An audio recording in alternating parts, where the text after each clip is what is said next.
La DGSE, je suis très fier d'y avoir travaillé 15 ans et c'est du bon, avec des succès, des échecs, et c'est normal, c'est les règles du jeu.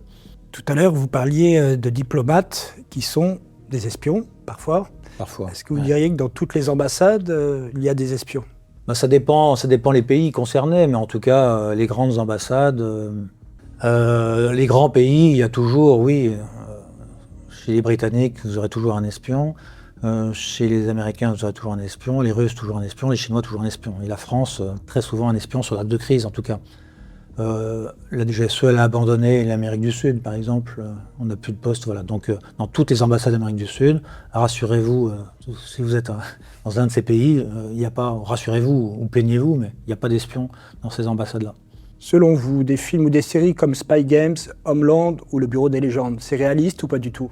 Ouais, alors tout ce qui est hollywoodien, bof, parce qu'on veut trop faire de l'action, ça tire en tous les sens, ça explose. Donc, ouais, il faut aller voir du côté des Britanniques et du côté des Français.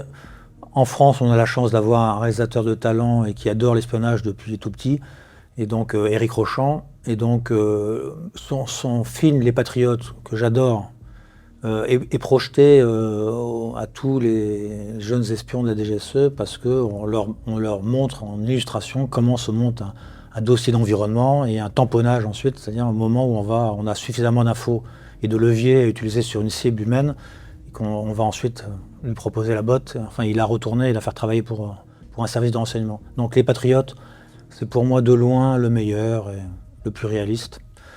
La série Le Bureau des légendes, évidemment, chance bénie pour le service qu'on est ravi de cette série, du résultat.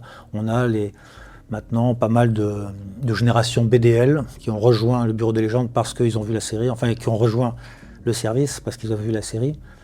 Après, ça reste une œuvre de fiction. Donc Éric Rochant, il était très clair là-dessus, il voulait raconter ses histoires, donc s'affranchir un peu de la réalité.